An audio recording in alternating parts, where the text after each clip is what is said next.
নদে পাওয়া গেল নতুন প্রজাতির মাছ আর নাম রাখা হলো বর্গভীমার নামে। তমলুক শহরের উপকণ্ঠে বয়ে চলেছে রূপনারায়ণ নদ। বলা ভালো, রূপনারায়ণ নদের তীরে গড়ে উঠেছে তমলুক শহর। এই রূপনারায়ণ বহুবার সমৃদ্ধ করেছে তমলুক তথা পূর্ব মেদিনীপুরকে।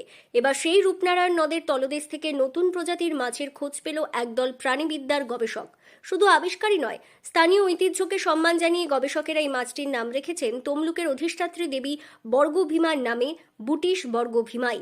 সম্প্রতি আন্তর্জাতিক বিজ্ঞান পত্রিকা জুটেক্সায় এই আবিষ্কারের কথা প্রকাশিত হয়েছে।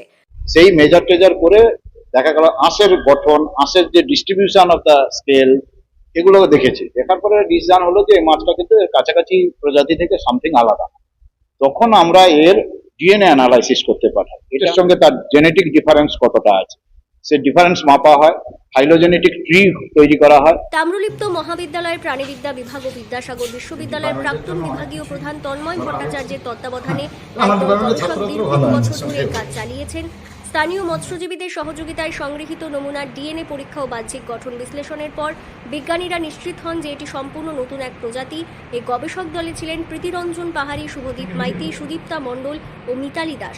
বিজ্ঞানীদের মতে নতুন মাছটি গোবিফর্মেস বর্গের বুটিডি পরিবারভুক্ত। সাধারণভাবে আমরা এদের বেলে মাছ হিসেবে চিনি।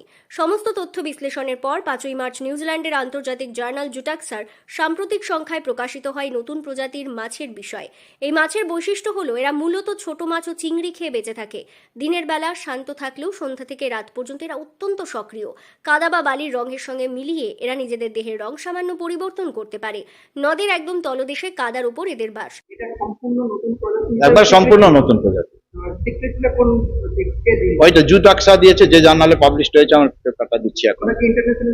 ইন্টারন্যাশনাল তো বটে, ওয়ার্ল্ডের টপ, মানে একবারে 1, 2, 3-এর মধ্যে এই ধরনের কাজের পৃথিবীর 1, 2, 3-এর মধ্যে জার্নাল। ডক্টর প্রীতিরঞ্জন পাহাড়ি, তাম্রলিপ্ত মহাবিদ্যালয়। এবং আমাদের কলেজে এই ধরনের তমলুকের ঐতিহাসিক বর্গভীমা মন্দিরের গুরুত্ব ও স্থানীয় আবেগকে মাথায় রেখেই এই নামকরণ। গবেষক প্রীতিরঞ্জন পাহাড়ি জানান, দেবী বর্গভীমার পুজোয় মাছ ভোগ দেওয়ার এক প্রাচীন প্রথা রয়েছে। স্থানীয় সংস্কৃতি সেই ঐতিহ্যের সঙ্গে বিজ্ঞানের সেতুবন্ধন গড়তে এই নাম বেছে নেওয়া হয়েছে। গবেষকদের মতে রূপনারায়ণ উপকূলবর্তী এলাকার জীববৈচিত্র্য অত্যন্ত সমৃদ্ধ, দূষণ ও অবহেলার কারণে বিপন্ন।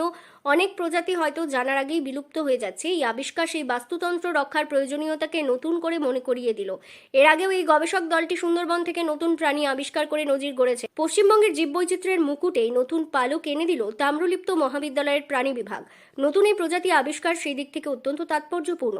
গবেষণার জন্য সংগৃহীত নমুনাগুলির একটি হলো টাইপ ও অন্যান্য নমুনা কলকাতার জুলজিক্যাল সার্ভে অফ ইন্ডিয়া সংগ্রহশালায় সংরক্ষণ করা হয়েছে।